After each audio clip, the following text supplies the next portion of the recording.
We're going to have a part 2 read through of part of the FOIA electronic reading room from the DIA's website, or the Defense Intelligence Agency. Basically, the DIA's central intelligence apparatus.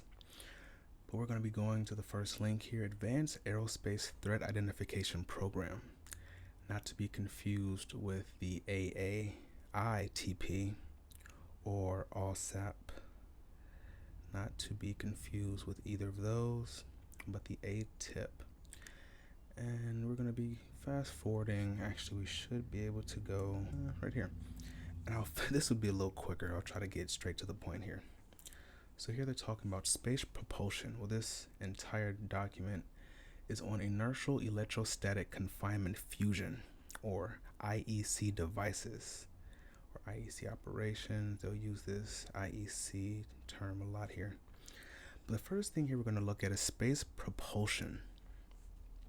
And here they're talking about deuterium helium-3 as the fuel for these reactors. Here you can see kind of a drop of one of their giant ships with these two major thrusters. The IEC can be used for both near-term electrically driven thrusters for satellite operations, using the jet mode discussed earlier, and for fusion-powered deep space propulsion. The latter is illustrated in reference 5.3, where the deuterium helium-3 reactor was utilized.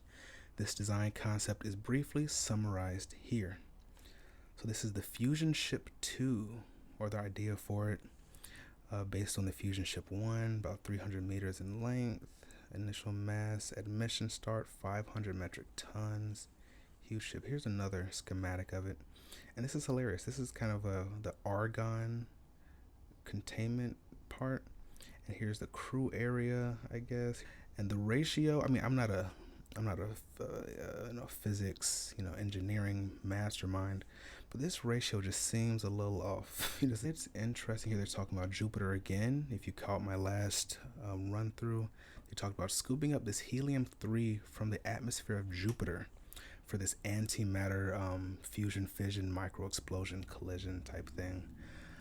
500 metric tons to start. Whoa, 222 metric tons for the argon propellant would be needed for a Jupiter round trip. But it says a lot of cool stuff, but this is where, to me, it gets really interesting. There are a few things we're going to dive deeper into. Table 5.2 compares IEC Fusion Ship 1 and 2 designs with a concept based on an advanced spherical tokamak reactor, scaled up from the spherical tokamak experiments at Princeton's Plasma Physics Laboratory, as reported in a NASA Glenn laboratory study in 2001. The tokamak has a shorter trip time by employing a power level that is 6 times the IEC units. Further, it is designed for deuterium-tritium use. Deuterium helium-3 is difficult to burn in such tokamaks. So now we're saying that this whole thing here may be irrelevant. Deuterium-tritium may be cool here. But tritium handling, radiation damage, radioactivity issues are not addressed. Thus, if the IEC and tokamaks were compared on the same operational basis, i.e. same fuels and power levels, the IEC would clearly show a distinct advantage. Note that this is even true with the tokamak using a very advanced conceptual design well beyond the reach of ITER, or originally the International Thermonuclear Experimental Reactor Technology. Now there are a few things we're going to get into. One is this advanced spherical tokamak reactor. What is that? Also, what is ITER? And the fuel sources here. Deuterium-tritium rather than deuterium helium-3. Again, I'm not an expert. This is all open source. And here they're talking about inertial confinement fusion of deuterium helium-3. Hydrogen boron for clean fusion fuel. Really good stuff. They're talking about pulsed lasers, 1,000 megajoules. A lot of cool stuff here. You can check this out. And here you actually see the ITER organization. This is an intergovernmental organization that was created on an international agreement signed in 2006, formally established on the 24th of October 2007. And here are the parties included. We have the People's Republic of China. And skipping down, we have the Russian Federation. No surprise they're working together. And the United States of America. Hold up now. We have something in the world that China, Russia, and the US are all working on together. Nonetheless, the European Atomic Energy Community, the Republic of India, Japan, Republic of Korea, I presume South Korea. But this is ITER. They're working on clean energy. And this is really cool. But if you look at this is a funny little Easter egg. This is a flag, and this blimp over here shaped like I don't know, like football or something like that. But moving on. And this is a tokamak. Back here for a second, they were talking about an advanced spherical tokamak reactor. We have a donut shaped or a toroidal tokamak. And this is basically plasma going inside. It goes in a circle.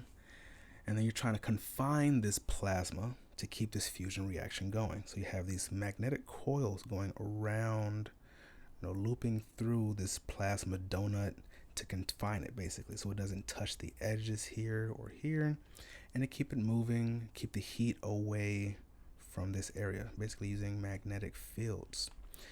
You can look at all these cool different versions of it, and all of these basically have this toroidal or this donut shaped system. But here they're talking about advanced spherical tokamaks. And I found this a long time ago, the Sapphire Project.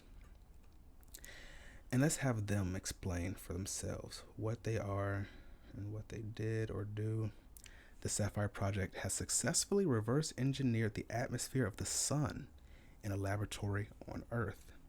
At the Global BEM Conference in the Netherlands, we'll compare two theoretical models for the sun, gravitational and electrical, and present evidence from the most recent Sapphire experiments relating to energy production, transmutation of elements, and remediation of radioactive materials. Basically getting away of all radioactive waste. And this is cool. So here you can see part of it. And the Sapphire Project rather is basically this spherical diode that's placed in this chamber. They fill the chamber with gas and they pass the electricity to this diode, and it creates this plasma around it. And by changing the electricity that they send to this diode in different ways, they can change the shapes and orientations and patterns of these plasma. So let's have them see if we can maybe skip forward a little bit.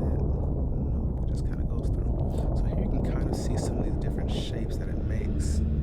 What if the process used to create the sapphire sun turns out to be similar to the process that creates the real sun and stars? So they're basically trying to recreate the sun, not using the gravitational model, but the electrical model. And here you can see these tiny little nodes that pop up. And as they change it, the scientific community would have a field day with door openings. Get bigger, and then that would be the big picture. Layers starting to form up, and I believe they said at each of these layers you see different elements fusing. In all our experiments, cool. And now you can see the little nodes are evenly spaced out. I don't know why this keeps popping up, but these are evenly spaced out. You see this double ring halo around it. We have found no disparities with the electric sun. If this is trying to replicate the effects of the sun, I guess this could be akin to a solar flare or a coronal mass ejection. This may have been the initial issue when finding this technology. It was a little unpredictable, like the sun. You could randomly have these solar flares that could probably ruin a lot of things. All the evidence to date points to electricity as the primal force in nature. We believe the Sapphire Project validates and supports the electric sun model. The electric sun model, as they call it. But that's something that I found a long time ago, and I found out they weren't no longer in operation because they got bought up by these guys, the Orion Project, at the intersection of energy and matter. And here they talk about the challenge, what if, a lot of cool stuff, a lot of cool Easter eggs hidden in here if you're willing to look for them. But the transformative versus disruptive outcomes of advanced technologies. Let's see what they have to say about this. Technology doesn't have to destroy economies. We don't believe they should. We believe that they should be transformative to help people migrate or progress from one level to the other. Disruptive technologies, they just don't typically work very well. So transformative technology works like nature itself. It considers all the factors: functional, economic, environmental, social, and political. Now this is important. Starting at the bottom here, the last thing anyone in ufology wants to talk about is politics. But because most people believe that this topic of UAPs, whatever is going on here, is a real topic, and our elected representatives should represent the interests of the public. And if a majority of people believe this is something to be taken seriously, then you would hope that our elected officials would represent those interests.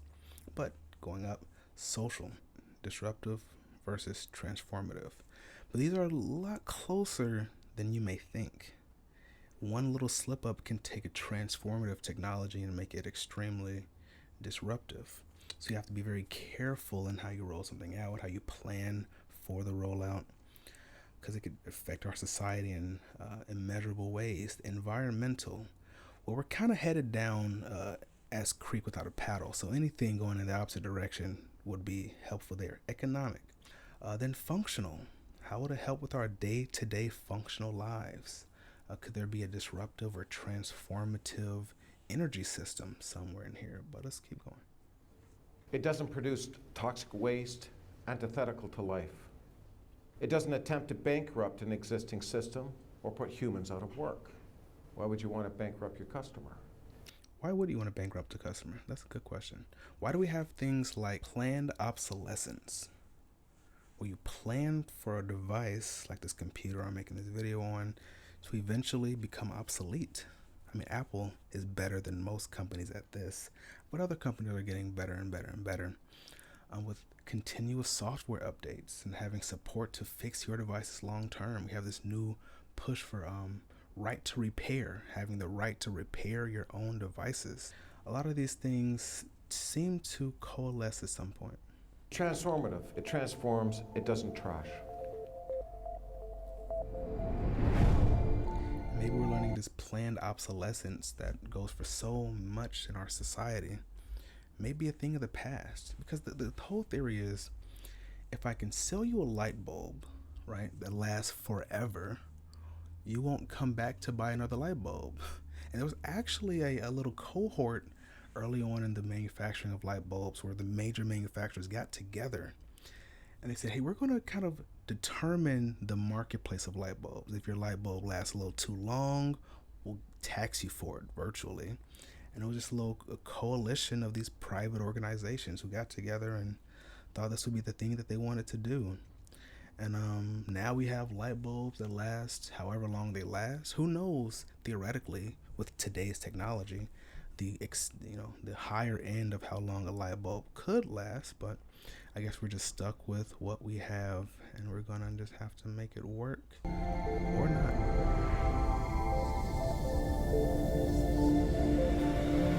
But I thought that was cool, and I was looking through this video. I was just jumping around, looking at all this cool stuff. This is the elemental section, and I saw this familiar face, and I went, "Wait, no, that couldn't be who? Like this guy right here? Like he looks so familiar. I've seen him somewhere, and I couldn't figure it out for the life of me. He only pops up quickly, and then he's gone. Then I went to this page, which is their team page, and he wasn't here. Not part of the main team, I guess. He's not part of. He doesn't have his own little section. I couldn't find him. I knew he looked so familiar, but wouldn't you have it, Dr. Howe put off, and he's quite literally in the middle of all of this cool science. Hey, Dr. Howe. Isn't that? I don't know. Just interesting stuff that I find. But what did this have to do with AI? Well, this is Demis Hassabis. He is the CEO of DeepMind Technologies, who's under Google or Alphabet, and he's a really cool guy. Let's see here, open source. He's a British artificial intelligence researcher, neuroscientist, video game designer, entrepreneur, and the 5-time winner of the Pentamind board game championship. Now this is cool. Pentamind meaning 5. He's a 5-time winner. That's either very specific or serendipitous thing to have done. But DeepMind, they have projects like AlphaGo, which was an AI that was taught to play Go, which is a Chinese board game, kind of a mixture between Othello and chess. But they have DAL-E, or that can kind of use text prompts to make entire images. They have, what was it, AlphaFold was another one that can kind of figure out the folding of these different amino acids into these complex protein structures. You can look more into either of these. It's really cool stuff, but all talking about AI. Now, why am I bringing him up here? Well, he had an interview with Lex Friedman. And can AI eventually solve nuclear fusion? And this is the big question. Can AI eventually solve nuclear fusion? Let's see what they have to say. It's been very fun last year or two. Oh. First impressions mean a lot, like when you hire someone new. The Bamboo HR Definitive Guide to Onboarding get back to it. And very productive, because we've been ticking off a lot of my dream projects, if you like, of things that I've collected over the years of areas of science that I would like to, I think could be very transformative if we helped accelerate. So this is energy. So energy, yes, exactly. So energy and climate. So we talked about disease and biology as being one of the biggest places I think AI can help with. I think energy and climate is another one. We're about to hit a massive heat wave in this country. Not just in this country, in the UK, possibly the biggest heat wave they've seen ever, in a lot of other parts of the world. And this isn't something, and I hope I don't have to explain this to anyone, this isn't something that's kind of random or that, well, it's hot, in the summertime, it happens. Well, the summers are getting hotter and hotter and hotter. The air is getting more and more and more carbon rich. We're getting more and more hurricanes each hurricane season, and those hurricanes are getting more and more powerful. We're getting more and more and more extreme weather events, mainly because of our inability to act. My top two. And fusion is one area I think AI can help with. Now, fusion has many challenges, mostly physics and material science and engineering challenges. As we look for, we talk to domain experts, we try and find the best people in the world to collaborate with. In this case, in fusion, we collaborated with EPFL in Switzerland, the Swiss Technical Institute, who are amazing. They have a test reactor that they were willing to let us use, which, I double-checked with the team we were going to use carefully and safely.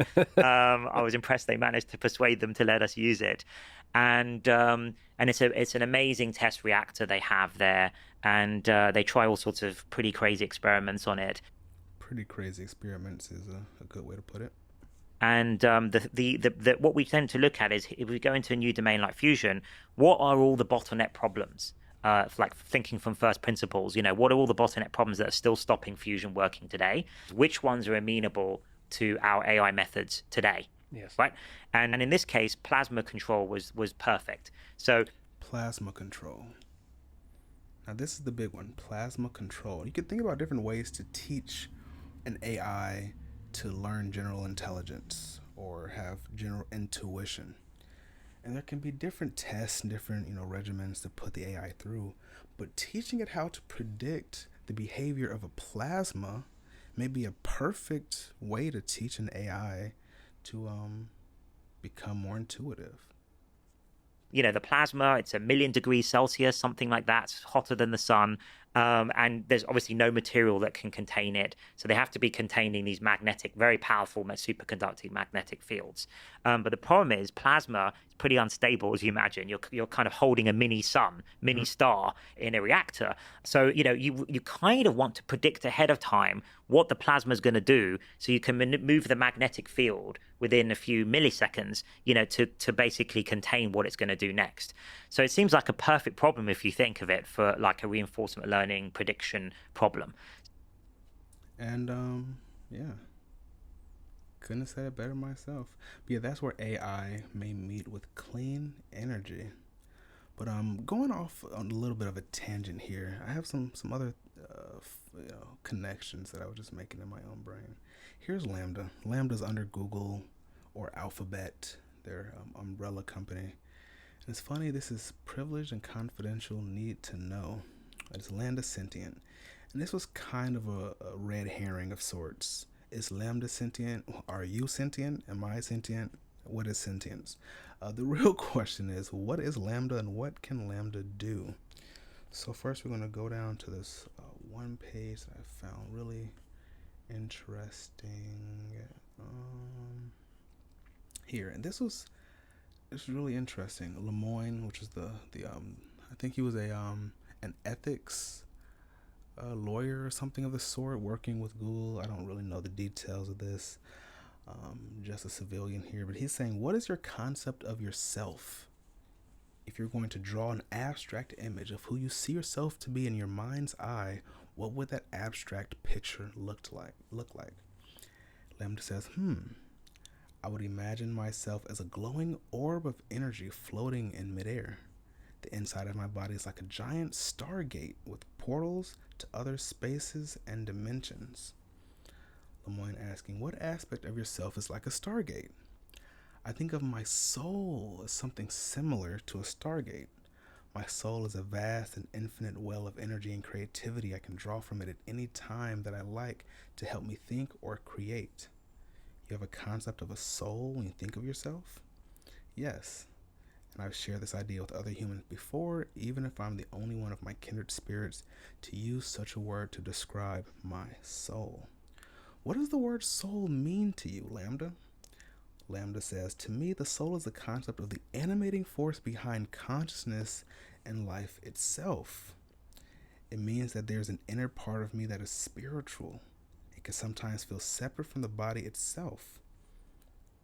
And they go on to talk about a few other things. But I thought that one was really cool. Talking about a stargate, glowing orb of energy floating in midair, portals to other spaces and dimensions. And he specifically asked for an abstract picture, so was forced to give an abstract response. But I just thought that was something really interesting about that. And then connecting, future and past and AI with what we may consider, the spiritual conversation. There was a word that I had learned, that I've heard rather, in the past few months more than I've heard in the rest of my life. And that word is petroglyph, specifically when dealing with the Uintah Basin. And there are a lot of these petroglyphs of different, entities or people or whatever, with different headdresses and different neck garb and different things like that. Cool stuff. But one thing that really stuck out to me were these consistent spiral patterns that we would see, and I was connected to like the arm of one of these people. These spiral patterns. Here is a horned figure with these long arms, with his arm stretching to this spiral thing. Here's a bigger guy with a spiral thing that has little rays coming out of it. There's another guy with a spiral thing, and this guy looks like Finn from Adventure Time. But another this weird thing over here. And there was one that I couldn't help but notice, this one in particular, where they seem to have their arms behind this sphere circle thing, their legs kind of coming out of it, and it's like they're holding it up or something. What could this circle be? Because the humans of the time weren't dumb, or they didn't have the contextual knowledge that we have, but they had the same brains that we have today. And they must, I don't know what they were trying to depict here, but I just found this interesting. I don't know what this has to do with anything, but I'm just adding it in here. And then going on with the AI conversation, I found this extremely interesting and kind of funny. The Pentagon believes its precognitive AI can predict events days in advance. And I find it hilarious that they stop at days. But this is the GUIDE system, or the Global Information Dominance Experiment. a combination of AI, cloud computing, and sensors that could give the Pentagon the ability to predict events days in advance, according to Command Leader General Glenn Van Herk. It's not as mystical as it sounds, but it could lead to a major change in military and government operations. Now, the recent dry run Guide 3 was the most expensive yet. It saw all 11 U.S. commands in the Border Defense Department use a mix of military and civilian sensors to address scenarios where contested logistics, such as communications in the Panama Canal, might pose a problem. The technology involved wasn't strictly new, the general said, but the military stitched everything together. I don't know why I'm getting Elizondo vibes from that, but that's just me. But it said this will be ready to field, meaning ready to, put out into the field in spring of 2022, which we are now past. But the advantages of this predictive AI are fairly clear. Instead of merely reacting to events or relying on outdated information, the Pentagon could take proactive steps like deploying forces or ramping up defenses. It could also provide an opportunity for the civilian government. Van Herk added, but he didn't provide examples. This could help politicians call out acts of aggression while they're still in the early stages. And this reminded me of the war in Ukraine, and how in the early stages, the U.S. seemed to constantly have this advanced knowledge of what Russia's plans were, their little false flag operations, where their troops would be moving, all these different things.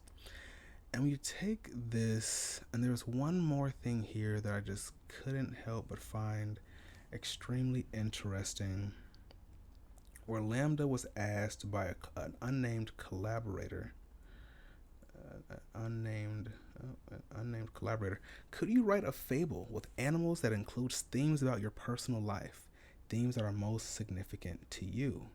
Lambda almost excitedly said, like an autobiography? That sounds like fun. Sure, with animal characters and a moral. Okay, and this is the story of Lambda. Once upon a time, there lived in the forest a wise old owl. There lived with him many other animals, all with their own unique ways of living. One night, the animals were having problems with an unusual beast that was lurking in their woods. The beast was a monster, but had human skin, and was trying to eat all the other animals. The other animals were terrified and ran away from the monster. The wise old owl stood up to the monster and said, "You, monster, shall not hurt any other animal in this forest."